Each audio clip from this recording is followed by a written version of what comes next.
Ayo, it's your girl Mookie the Magnificent here, and as promised, I am starting my podcast finally. Bravo, Mookie. Yes, so we are going to be talking about the same things we talk about on the blog page. We'll be talking about race relations, the Black experience, not just in America, but in the world. You'll have different guests. What else? History, Black history, and then, just funny day-to-day experiences that myself, my guests, my partners, Freddie or Warren may have. And then also growing up in Alaska and what that was like for me, because I definitely grew up in the bush and it's a different experience than most people I would say have had. So Black, white, and different, just that's what it is. So welcome to my show. And this first episode, we will be introducing me. My friend Freddie is going to ask me some tough questions, and that's what we're going to do. Yo, it's your boy Freddie P. Come to you now to Mookie and Friends. I want to say thank you for having me on your podcast today. You're very welcome. And I'm glad to have you. Thank you. And it's your first episode. Very first. I feel honored. As you should. And you asked me to come on here to ask you questions on your own show, which I'm super psyched about. Thank you. So I sense a little bit of facetiousness there, but we're going to let it go. I mean, if it's not facetious, it's not Freddie P. So facts. So anyway, so I'm here to interview you. Yes. So the people can get to know you a little bit better. A little bit, because I've been very evasive. So I think it's time to share a little bit about myself. Okay. Well, let's start off with something a little bit simple, a little bit easy. I like that. Thank you. You're welcome. Thoughtful. So, so let's start off. What's your origin story? My origin story. Well, I'm originally from Alaska. I was born in Anchorage. Sounds cold. Very, very cold. I was born in Anchorage, and then I was also raised in the bush. So I lived in Anchorage, Alaska, as well as Dillingham, Alaska. Why do they call it the bush? I just feel like that's something, excuse my ignorance, but that sounds like something from Australia. Indeed. Similar, but Alaska. Alaska bush. It's like, so is it a bush rural. like, I was ready to say it's a country? Yeah. Okay. It's the rural part of Alaska. Like you can fly in and fly out of Dillingham. So on my 5th birthday, we moved to Dillingham. I guess my dad was there, a couple of months before we moved there. The rest of us followed. And so, on my 5th birthday is when we all flew to Dillingham, Alaska. I was very unhappy. I wanted to have a birthday party at Chuck E. Cheese, but that didn't happen. I still tell my mother and father to this day they owe me reparations. Neither here nor there, though. Okay. Yeah. So Dillingham, Alaska. Is that like the capital of Alaska? No, the capital of Alaska is Juneau. I mean, Freddie, don't do us like that. You don't know the capital of Alaska? Are you trying to be funny? Who knows the capital of Alaska? Most people. Who are most people? Okay, I'm lying. Okay. I was like, and sometimes we even forget Alaska's even part of America. Who does that? Everybody. Unfortunate. Poor unfortunate soul. I mean, the only people who even know anything about Alaska are people who go on Alaskan cruises. I really hate that you're right.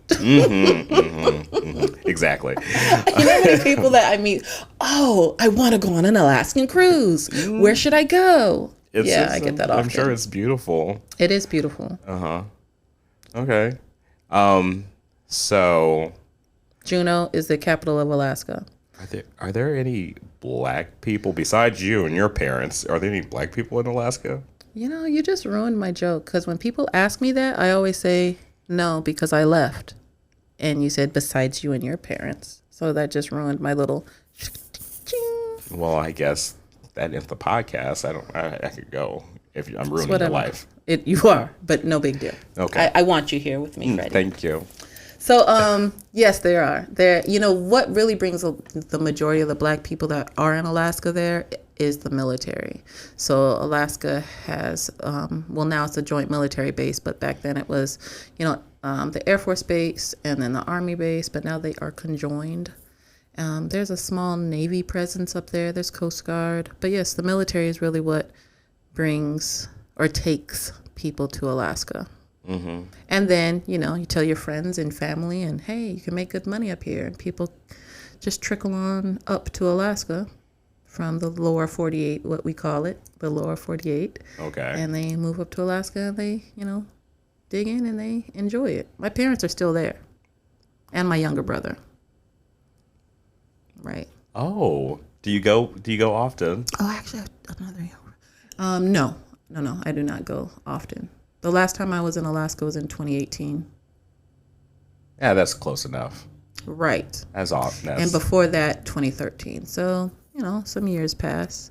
My mom comes down to visit us. And yeah. That sounds like that's the better deal of it. It is the better deal, in my opinion. Okay. So, how was early childhood growing up in Alaska? Like, was it tough? Considering maybe since there weren't a lot of black people, you probably didn't see a lot of people that look like you. Correct. So explain that experience. Well, my family's experience was pretty unique because, as I said, I grew up in Dillingham. So we moved there on my 5th birthday. And my family was the only black family there. So at that time, I think it was like 1983. Yeah, 1983 we moved to Dillingham. And I believe the population was probably about 1,500 people then. And then there was 6 black people, and that was my family. And my dad, when we first moved there, he was a sergeant on the police force. And after a few years, he was promoted to chief of police. Mm-hmm. So it was definitely very challenging. One, because we're the only black family. Yeah. We experienced a lot of racism, like daily at school.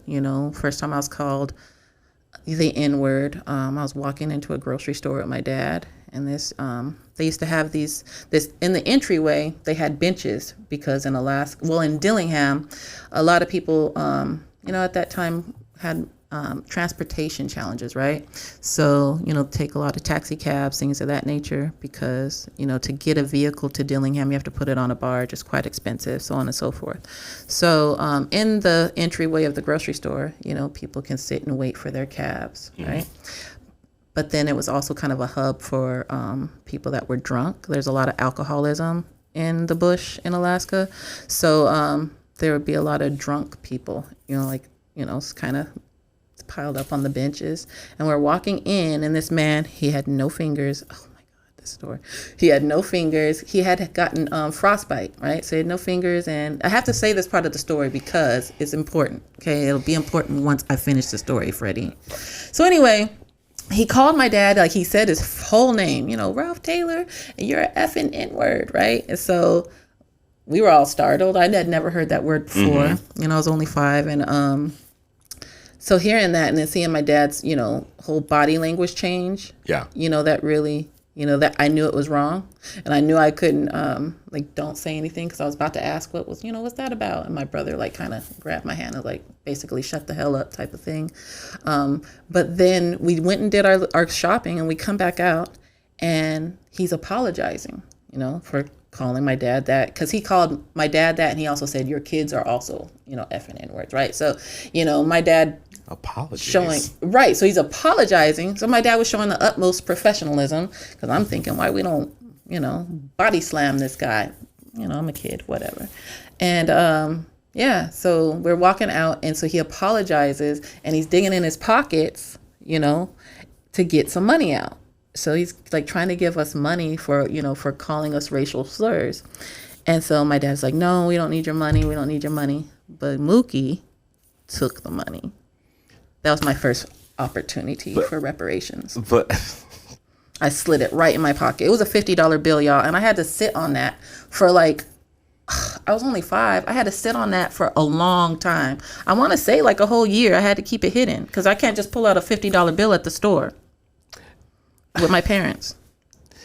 But did he feel bad for using those words on you guys? Like, I don't get it. Like, why all of a sudden does he apologize?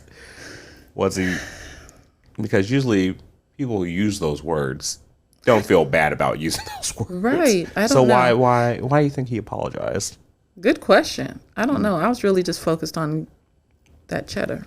Maybe we should ask the parentals later. I should. Yeah. I'm gonna ask them. Maybe they remember more. You were 5. I was 5. You didn't know much. Besides, you took money that you shouldn't have took. I don't regret it. I'd do it again. I bet you would. Okay, so moving to Alaska. Where did we move to Alaska from? I was born and raised in Alaska. You were born and raised in Alaska. Oh, I'm sorry. You moved to Dillingham when you were 5. Yes, so I was born in Anchorage. Anchorage. That's right.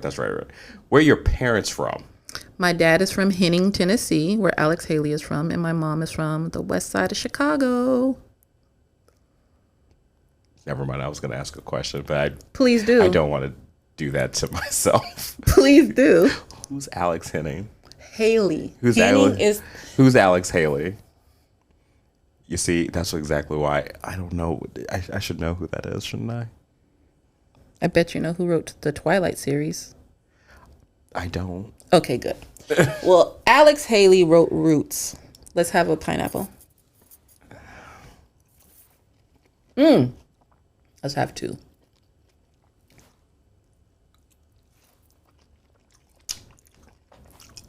How do you like it?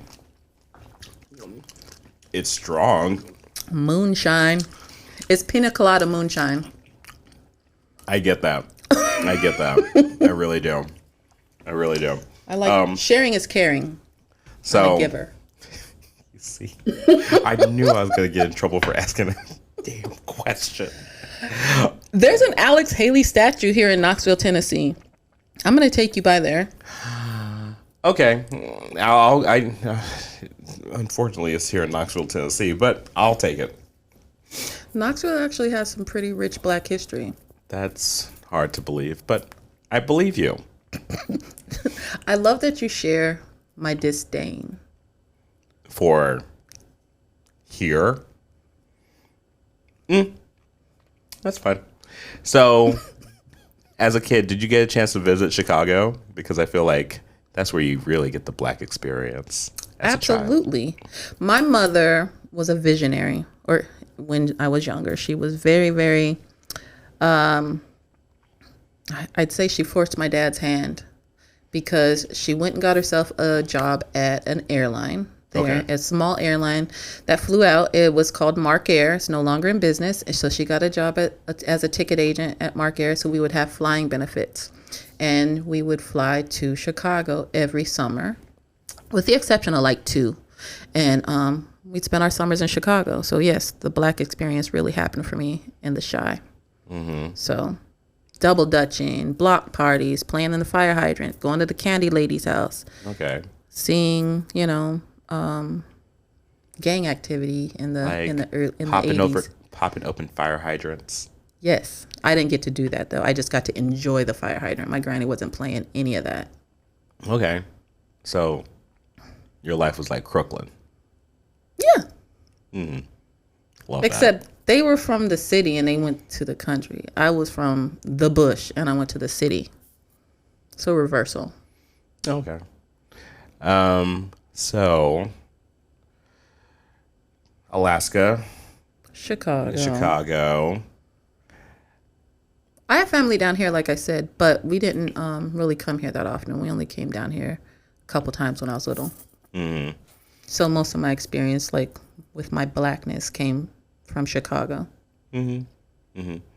So your mom was a powerful influence in your life. Your dad was a powerful influence in your life. Any other family members that had influence in your life, like any aunts or uncles or anything like that? Absolutely. I'd say, my mom's side of the family, who's in Chicago, I spent a lot of time with my aunties and my uncles and my cousins. So we did. They definitely were very influential. I had my Uncle Dunny. He was the oldest, my mom's older brother. She's the second oldest. But my Uncle Dunny actually is the reason why I use Mookie the Magnificent. So Mookie was already my nickname, right? So I was given that nickname the day I was born. And when I was probably about 3 or 4, I was in Chicago, and my uncle was teaching me how to play chess.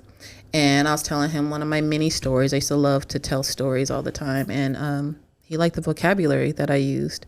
And so he was impressed with the vocabulary, and he told me I was magnificent one day. Come through. Come through, Uncle Dunny. So when he told me that I was magnificent, it just kind of stuck with me. And when I started, my blog page, it came back to me. I was like, let me honor my Uncle Dunny. And that's what I did. Wait, are you saying Dunny or Donnie? Dunny. Okay, so his name was Donald, but you just say Dunny. You don't say Donnie. We didn't say that. Dunny. Is that like a Chicago thing, or? I didn't ask. That's just how we did it. Okay, okay, that's just a family thing, I guess. I don't know. Yeah. I mean, well, other people outside of the family said Dunny too. Maybe it is a Chicago thing. I don't know. But we don't say Donnie. It might be an accent thing. It could be an accent thing. But my cousin, his son, is Donald Jr., and we call him Little Dunny. So, yeah, Dunny. Pineapple. Oh, God. I really can't get past the name. No disrespect. So. Better not. Oh, you want to know? I have my other uncle. So, my uncle were Donnie, Okay, William, and Dennis. But we call Donald, Donnie, Uncle Dunny. We call William Boomane. Booming. But it's spelled like boot man. But nobody says boot man. We say Boomane. Right. Cute. Get in where you fit in. Mm-hmm. Dennis is just Dennis. No uncle before it. He was young. Okay. So we just call him Dennis. All right. Cool. All right. So, Mookie, I've gotten to know you. I've gotten to know you for a while now. Mm-hmm. You're a very unique, outspoken person, and from this conversation, I'm guessing a lot of these people have influenced you in how unique you are. So, my I guess my next question really is like, you tend to have a lot of tough conversations and a lot of thoughts that you post on your blog and you put out there that might make a lot of people, some certain type of people maybe uncomfortable to hear certain things. But it's like, it's the truth, it's your truth, and people might not accept it. And it deals around race. Why do you talk about race so much? Because there's literally not a day that goes by that I'm not aware of, my blackness. There's not a day that I'm just not, that I'm not a black woman in America. So my experiences are, very unique, as you said. Yeah. And yeah, they definitely have shaped and molded me. Influences like my uncles and aunties definitely shaped and molded me. Like I had my auntie Darlene. She used to hook my hair up and put beads in it when I was in Chicago. So I go back to Dillingham, just flossing on them, shaking my beads. It's a great time. My auntie Wanda gave me my first knife and taught me how to use it. Things you need to learn to do when you are in Chicago on the west side. Mm-hmm. So yeah, definitely. Like my need for a knife in Chicago was for protection. Yeah. Right. But then in Dillingham, I carried pocket knives because I was always out in the woods and doing stuff like that. So I always had a pocket knife. I collect knives now. I want to go back to those beads in the hair because Yes. anybody, any black family knows those girls rock those beads in the hair. You've seen Venus and Serena rock those beads also, much smaller ones, but they still rock those beads. How did you guys sleep in that? That It just hurt. seemed very uncomfortable. It was very uncomfortable And for what? because it was cute. Was it though? Absolutely. Okay. I didn't do my beads my beads were never done like Serena and Venus's beads though, because theirs generally would take up like their entire, braid. Mine are always at the ends.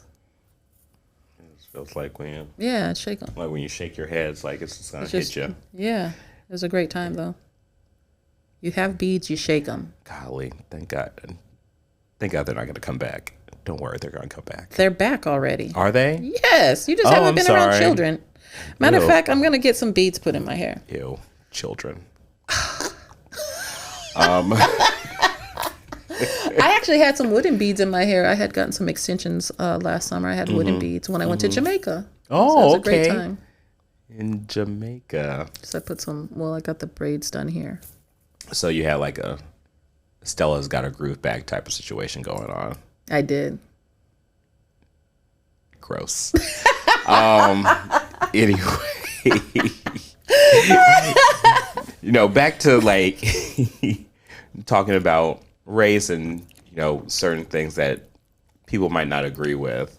I'm sure that you get a lot of hate in your DMs through your social media platforms. Mm-hmm. So how do you deal with all the negativity that comes towards you? I feel like it's sometimes I ignore it, but then oftentimes I kind of play along and I'll talk shit in my DMs. Mm-hmm. That's just really what I do. Mm-hmm. So if somebody jumps in there and says something smart, I may go take a quick look at their profile and get some ammunition, load up, and let go.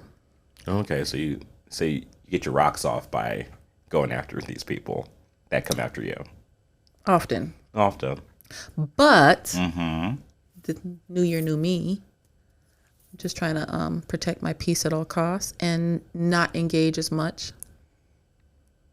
Asterisks. Okay. I'm doing well. Are you? Yeah. When's the last time you went off on somebody? This woman jumped on this post, the post that actually made me viral, because when I started my page, I started this page really for it to be a safe space for Black creatives, Black women creatives. Mm-hmm. And I had a post that went viral in March of 2019, and it brought a lot of white people. And then I was like, okay, well, I already share Black history. I talk about race anyway, so we can do it. Let's talk. So that's kind of where, it all began. I felt like my page was being colonized, which it was. But then I just figured I would, use it to my advantage. Okay. But the last time I went off on this was a woman who got on that viral post. It was a Black people, what's one question you always wanted to ask a white person?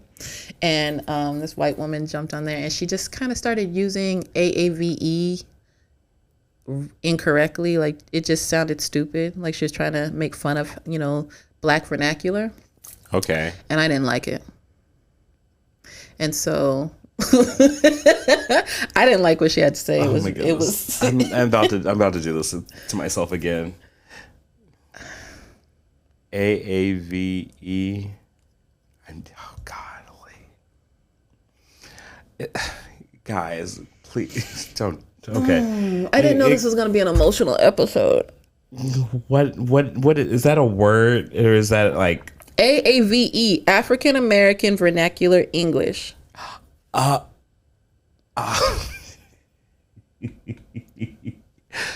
Guys, I'm so sorry.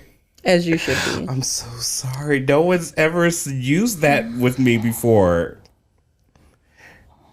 Is that the same thing as just like Don't Ebonics? say that. I knew you were going to say that. Nobody says that. White people say that. We don't say Ebonics. I mean, that's what When have you ever had a Black person say Ebonics? in Hollywood? That's what I've seen on TV. No. So anyway, she was making fun of the way we speak. And then I went to look at her page, and it was very pro red hat. And it really spoke to who she was. Anti-vax, all that type of stuff, right? Anti-everything. So then I made a post and dedicated it to her. Oh, that's and so sweet. I said she found audacity before she found lips. And I found that to be funny because she had no lips. I thought that was funny as hell. And so did a lot of other people. And then another woman I went off in my comments on because she told me that I was being racist by calling, I don't like to say his name, that person that was elected president, who shouldn't have ever been president. I called him orange face. And she said that was like blackface and it was racist. But white people did blackface. He chose to make his face orange. I don't see her correlation. I don't see it either, but Make it make sense. And besides, there's much worse things that people have called him besides just orange face. I called him orange face, and she said that was like blackface. So then I said, well, you must also be orange. And then I went to her page. She is orange too. Her whole family was orange. Oh my They God. all chose. They all chose. They all chose the that. orange life. They chose that Oh my orange God. life, and that. They I didn't make a post dedicated to her like I intended to because I got busy with other things. They've been dusted by Cheetos. Dusted and disgusted. So yeah, that was the last time. But I get plenty of DMs, with misogyny and yeah, Of course, racial things. Of course, you're a woman. Right. What? Those are delicious, aren't they? And look at you munching away. Whatever. But of course, misogyny. You can drink the juice afterward. You're a woman. What do women know, right?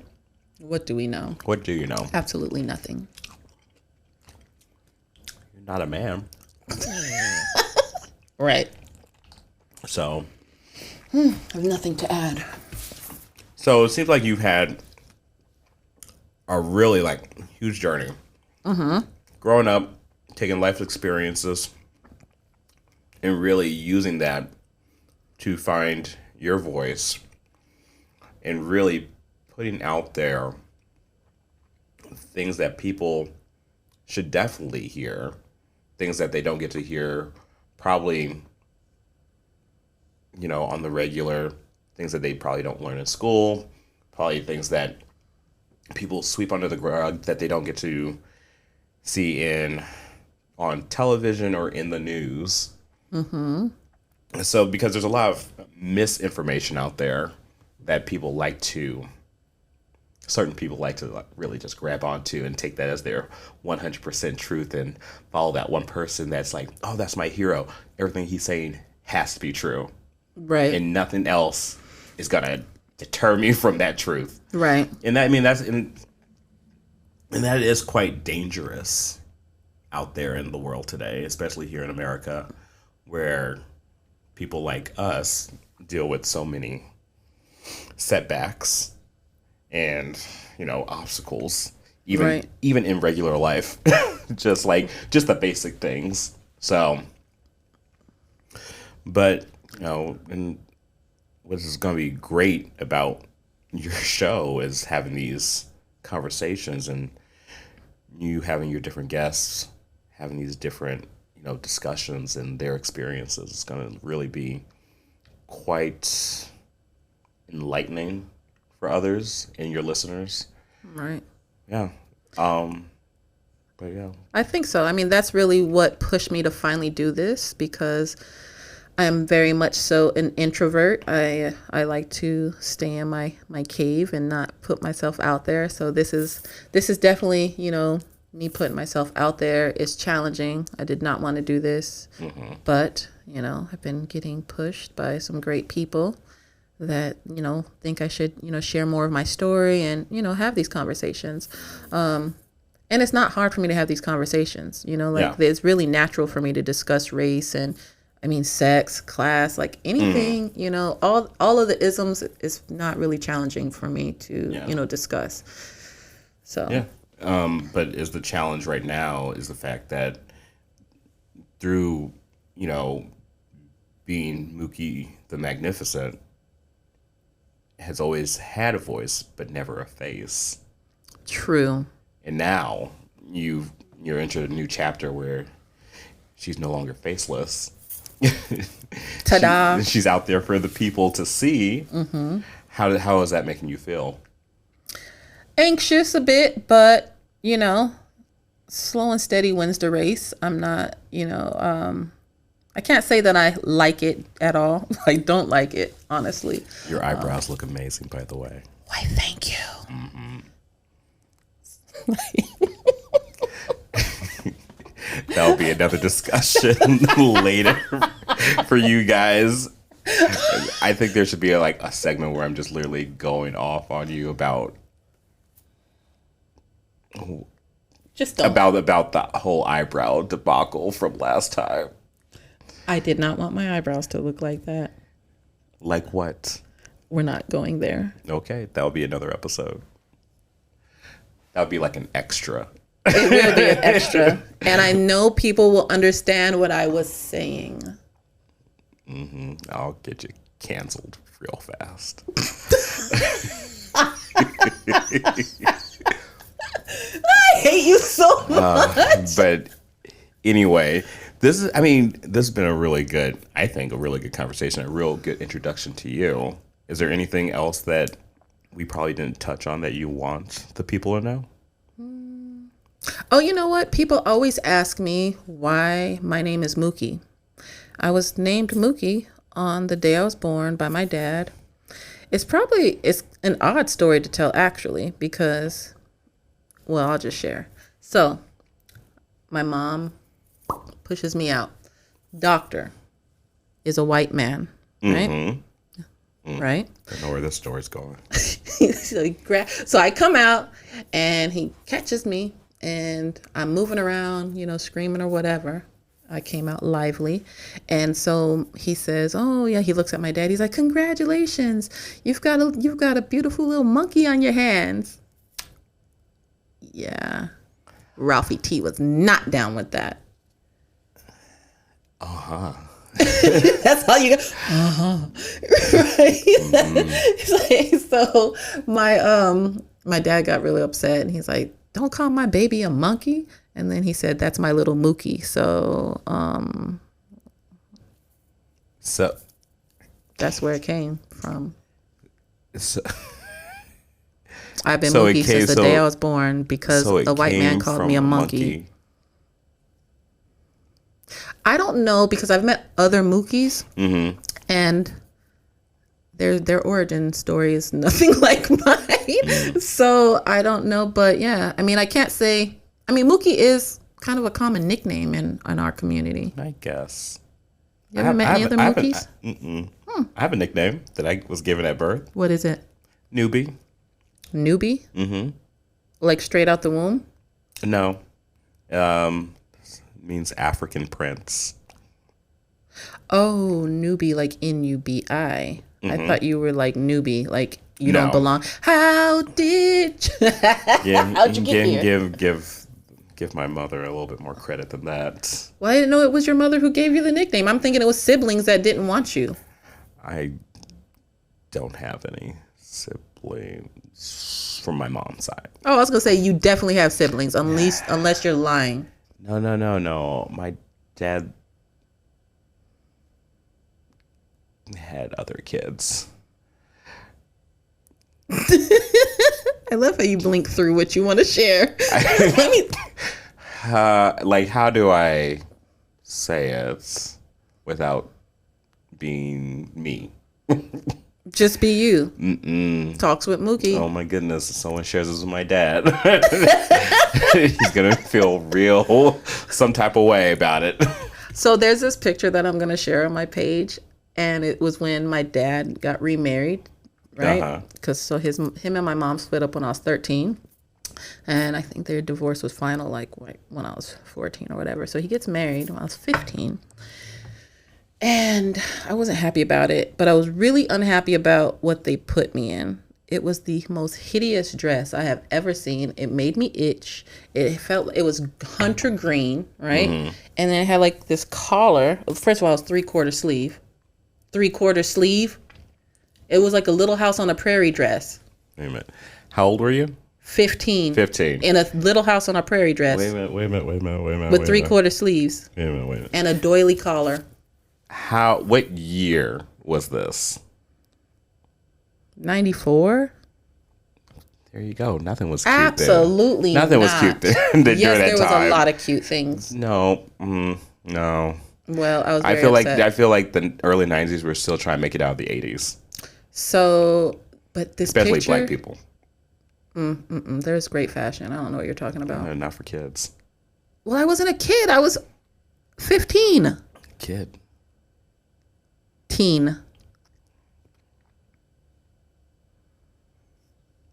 Okay. Anyway, the dress was hideous. I hated it. I had to wear nylons and ugly shoes. And so in the picture, They were flats, weren't they? Like ballet shoes. no, they? no, Like patent leather. absolutely not. Bet they were. They were not. Bet they were. I just said they weren't. Okay. They had the little tiny square heel on it, so they might as well. They look like pilgrim shoes. Those shoes are back. I would With a never. vengeance. Hell They're no. real cute For who? for that type of girl. And who is that type of girl? A fashionable girl. Wrong. Chanel has those shoes. Chanel is tripping. Fashion is for everyone. So, anyway. So, anything else you'd like to share? Nope, that's it. You know, that's what I do when I'm done talking to my sister on the phone or my kids. I just be like, I'm done talking now. And I hang up the phone. Is that how you want to end these episodes? I think that's a great idea. Oh, God. Okay. I'm done talking now.